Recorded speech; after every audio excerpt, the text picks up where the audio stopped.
everyone, it's Michelle and welcome back to the Royal Daily Tea. First off, I want to wish all of the mothers out there a very happy Mother's Day and a special happy Mother's Day to my mama, who is the best mama in the entire world. I love you to the moon and back. But you guys, we have a lot of juicy royal tea to get through today, so you know what to do. Sit back and relax, grab yourself a beverage, and let's get into the Royal Daily Tea. Well, royal fans delighted with merriment and happiness on Saturday when we were treated to yet another surprise from the royal family. The Princess of Wales opened the final of the Eurovision contest in a spectacular fashion with a touching piano performance and a tribute to Ukraine. Kate was seen playing the piano alongside last year's Ukrainian winners, the Kolosh Orchestra, in a stunning opening sequence for the grand finale, where it was seen by an estimated 160 million people. Now, of course, this had to be kept a secret as Catherine recorded this performance last month in the Crimson drawing room at Windsor Castle. Again, I am so happy to see this beautiful performance by Catherine. She looks every bit the royal princess. I swear she never disappoints. And you can just imagine the plates flying in Montecito. So over the last couple of days, we have become extremely spoiled with the Waleses and their children and their new social media manager, who has definitely gotten the assignment and realized that people want to see more. We want to see more of Catherine and William and their children. And this new behind-the-scenes footage is absolute royal gold. It is absolutely working and making the royals more accessible, more likable. It's reaching a younger audience. Prince William knows that they need to be seen, they need to be visible, and they need to be where the people are, especially the younger generation, and they're all on social media.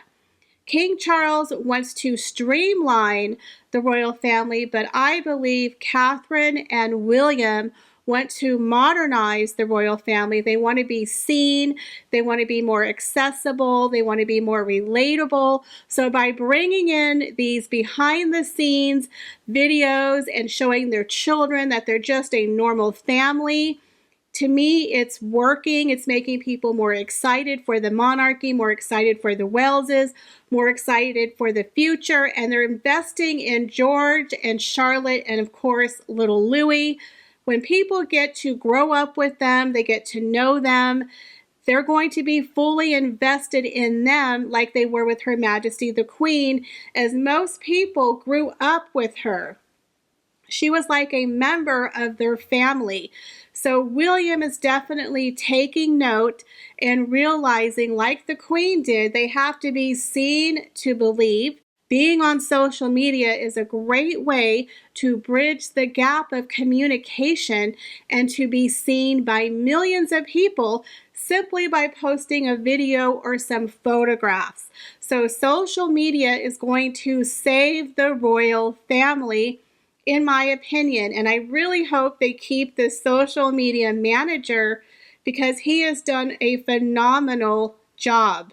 Like I mentioned in a previous video, Prince William is going to star in a behind-the-scenes kind of a fly-on-the-wall docu-series showing him working on his patronages and his charities, as well as incorporating some of his family into the mix. And if it's anything like we've seen with the behind the scenes of the coronation, people are going to be so excited. Again, I think this is a great social media strategy. It is working. It is boosting their popularity. It is reaching the under 30 crowd, which the royal family desperately needs to reach. So this new modernization of being more with the people, taking selfies, interacting with those walkabouts, I really do believe the last 2 weeks has boosted the popularity of the royal family and has made people extremely excited for the future. So this new Fab Five social media strategy is working, and I, for one, am here for it. Well, we knew it was coming. Yes, that's right. Harry and Meghan were seen out and about in Montecito having a sushi love date. Again, they were packed out and about having sushi in their hometown, sans their children. It's like, do these kids exist? I mean, they're never seen with their parents. I get they want their privacy, but my goodness, this is something I just find extremely odd, that they never ever are seen with their children out and about in Montecito. Again, you see William and Catherine constantly with their kids, whether they're getting an ice cream at an ice cream truck on their day off, bringing them to events. But again, you never see Harry and Meghan with their kids ever. Not even walking in the park, taking them to school. Never. His 4th birthday came and went. There was no pictures, which was kind of surprising. But again, it's just bizarre. Now, of course, Sunday is Mother's Day, so perhaps there's going to be a barrage of photographs of Meghan and her children. It's probably going to happen, guys. So if it comes out before this video, I apologize. But again, the Waleses were getting so much positive press due to the coronation and the new behind-the-scenes footage of the children. And then, of course, the story broke about Harry making that weird comment about, if it wasn't for the press, I still would be with Chelsea, the love of my life. Then all of a sudden we see the pap date with Harry and Meghan. But every single time a story breaks, whether it's Frogmore Cottage, they were evicted, all of a sudden you see them at this, very fancy club having dinner. And now that the Waleses are out having a good time, getting some positive attention, and then the story breaks about Harry and Chelsea Davy, all of a sudden, here comes another dinner. It's like clockwork, and I know people are saying we're reaching, but literally it's so predictable. First we had the hiking with Meghan and her friends with no children on Archie's actual birthday. No children were on the hike, just Meghan and her friends walking around in her outfit, which was a little odd. On the day of the coronation, kind of letting people know she didn't care. And then the story about Chelsea Davy breaks, and here they are having dinner. Again, are we reaching? Is it predictable? I mean, I'm sure it's Mother's Day tomorrow, so there's going to be a barrage of photographs of Meghan and her children because she's so motherly. But again, it's getting to be almost comical that we literally can predict when we're going to get photographs or stories about Meghan being Wonder Woman, Mother Teresa, loved up with Harry. Every single time there's something about the royals, they like to counteract it. It's just bizarre. So are Harry and Meghan, are they heading toward the iceberg? Are they on the Titanic, floating away to their destination of destruction? In my opinion, I give this marriage about 2 to 3 years tops. I really do. Of course, we have to remember that Prince Harry still got a little meat on his bones. Meghan Markle, she can eat a little off that bone, okay? When he's 40 years old, in 2 years, he's going to receive the second half of his inheritance from the Queen Mum, which is around $16 million.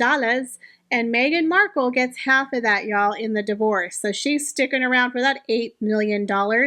Not to mention, if Prince Harry releases the second half of Spare as a paperback, where he's going to add in those 400 plus pages, there's going to be some more juicy tidbits of his victimhood that he gets to monetize once again. Now, we all know that she signed a huge contract with WME as the Duchess of Sussex, and there's already rumors coming out that they hate her.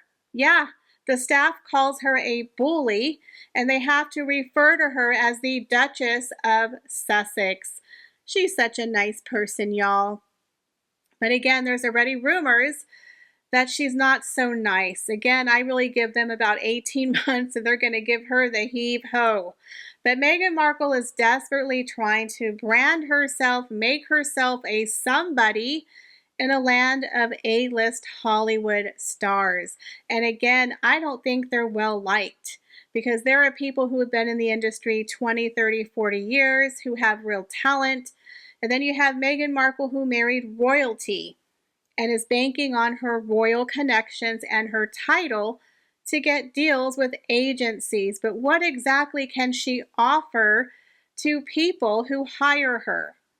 I have no idea because her acting skills weren't great. So Meghan Markle is desperately trying to hang on to whatever star power she thinks that she has, trying to get deals with WME, trying to possibly relaunch the Archetype podcast for season 2. Harry's writing his new book, but if you notice, these two move in two separate circles. They never really provide a unified front to me as a married couple. Even when they were together on joint engagements, you saw Meghan and Harry working as two separate people, with Meghan normally doing the lobster claw and jetting in front of Harry, pushing herself in front of him, breaking royal protocol because she's such a feminist and she's got to be first, y'all. I'm a woman, hear me roar. Roar. But again, you've never seen Catherine and William ever have Catherine clinging to Harry with the lobster claw, pushing in front of him.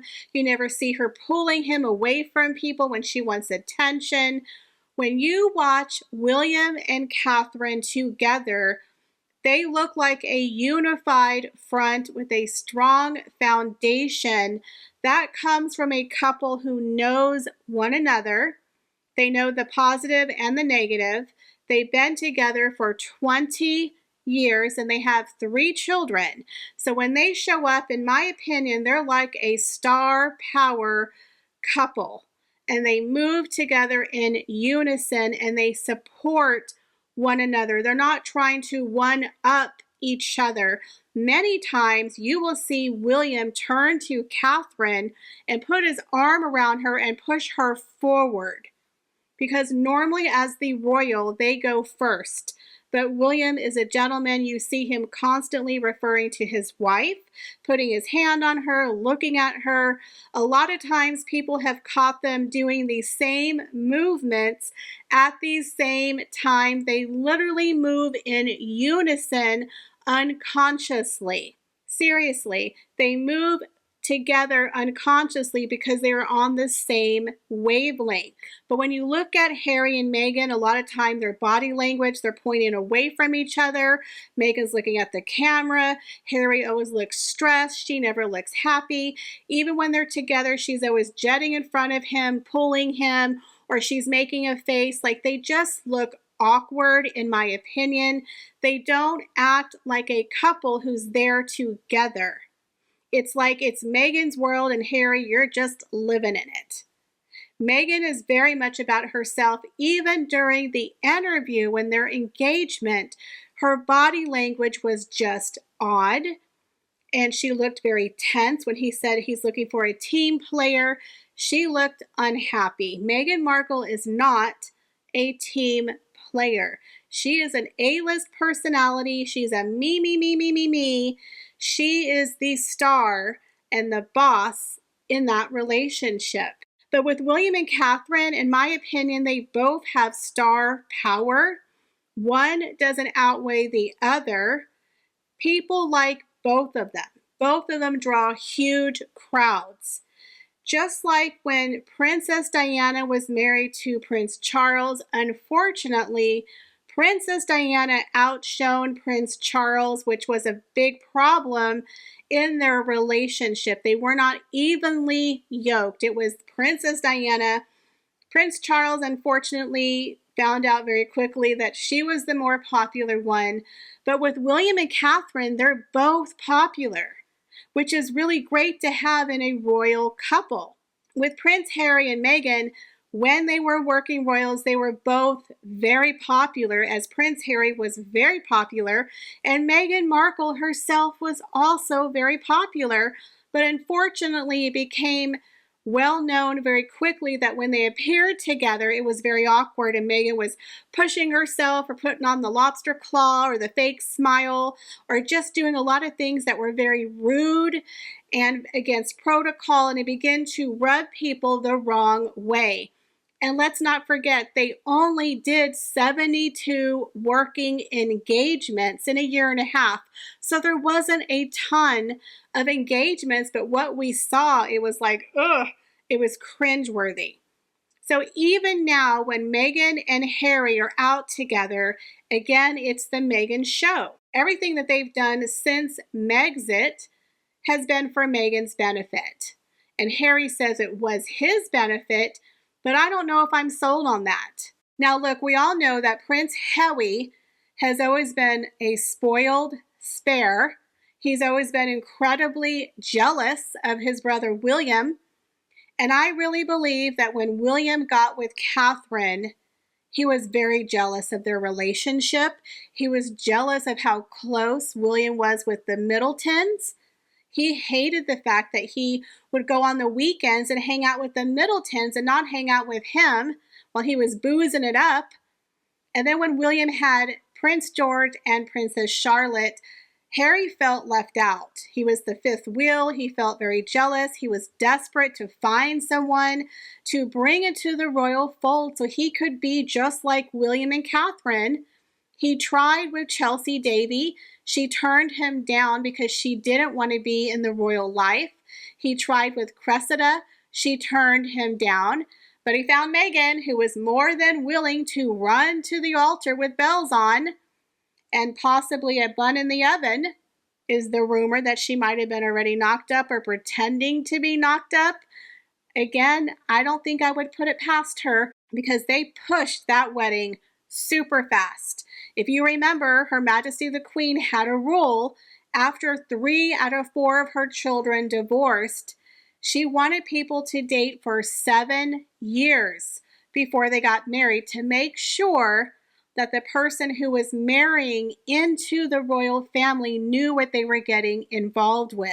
That's why Edward and Sophie dated for, I believe, 7 years before they got married. William and Catherine dated for almost 8 years before they got married, but Harry and Meghan Markle, like a year and a half, and most of it was long distance. See, the problem with Harry and Meghan, in my opinion, they never had a real foundation of a real relationship. Harry never met her family. He met her mother on 10 occasions? He never met her father, any of her siblings, none of her real friends. He only met who Meghan let him meet. He only knows what Meghan told him. He doesn't really know her. She was the fun weekend girlfriend who cooked him roasted chicken and walked around in ripped jeans. It was kumbaya. I'm a California girl. I'm so easygoing, Harry. That was a trick. So he thought he was getting one version of Meghan, but then she bait and switched him and became Bridezilla. But by that point, she was already on the tea towels. The announcement was out. It was too late. In my opinion, she was acting. She was pretending to be a different version of Meghan Markle than what he got. But by that point, it was too late. She might have, like I said, been preggy. And he married her thinking, okay, we're going to be a team. We're going to be like Catherine and William. We're going to be the Fab Four. We're going to be neighbors. Just like, living next door to my brother. It's going to be great. But then Meghan started having problems with everything and everybody. And then we all know what happened. She blew it all apart. So you have to understand, William knew Catherine and her family and her background for 8 years before he married her. They knew each other, and their families knew each other. But Harry and Meghan didn't really know each other. He only knew the version of Meghan she wanted to show him. He never met her family. She cut off all of her friends who no longer benefited her. And they had to invite all these A-listers who she didn't know and who he didn't know to their wedding. Red flag, red flag. She's a user, but apparently he was so swept up with her that he married her. I think he's settled. He was like, I'm getting to be in my 30s. I'm tired of being single. This woman really wants to get married. She's a philanthropist. She's in the spotlight. She wants to serve. Well, I guess it's a done deal. But she didn't really want to do any of those things. But he didn't know that at the time. And again, I think he was still kind of upset about losing Chelsea. In his court case with the media that he has right now, he talked about how he blamed the press for ruining and breaking up his relationship with Chelsea Davy, the love of his life. You've been married for 5 years to Meghan Markle and have 2 kids, yet you're still bitter about losing Chelsea. I bet Meghan Markle was happy to hear that. So in my opinion, Harry settled with Meghan. And if Harry would have married Chelsea Davy, who got along with Catherine, who was in that circle of people that he grew up with, I think he would still be in the royal family. He would be a lot happier because everything that has happened since he married Meghan has been for Meghan's benefit. Megxit was all because of how they felt they were treated according to Meghan. The Netflix series was all about poor Meghan. The Oprah Winfrey interview, poor Meghan. Spare was about poor Howie, and Meghan. Everything he has done, moving to Hollywood, leaving his family, has been for Meghan's benefit. How different would his life be if he would have married Chelsea? Now, when I saw him during the coronation, in my opinion, he looked very sad, melancholy, but he also looked very bitter, and he looked very angry. There was a lip reader who said something like, "I'm over it, I'm tired how they treat us, I'm out of here." There's a rumor that Charles and Harry might have had a phone call before the coronation because I believe Charles wanted him to stay, especially for the coronation dinner, which was the night before, and Harry did not attend, and the coronation lunch and concert, which Harry did not attend. They all knew he was going to leave, but I believe Charles really was trying to have Harry stay, but Harry wouldn't stay because Megxit told him he had to leave. Again, he gave them no room for a reconciliation because everything is on his terms. It was very, very sad. So now we have this new pap lunch date of them strolling out in Montecito, living their best life because they're so happy, they're so in love. Of course, this is after the story came out of him saying Chelsea Davy was the love of his life. Now they're out papped having sushi with no kids. Of course, never with the kids. It's like, do they exist? Do these children get to go outside? So that is why I love seeing the Waleses with their children because they look like a normal family. They have a family foundation, a family unit, and everyone is investing in the Waleses and their children because they share it with us, so we feel invested in the royal family. But when Harry and Meghan show a one-off of Archie or Lily, I don't care because I'm not invested in them. I'm not invested in their children, and the whole smoke and mirrors and all the lies and all the inconsistencies, I don't care anymore. They could literally send me a photograph every single day and I wouldn't care.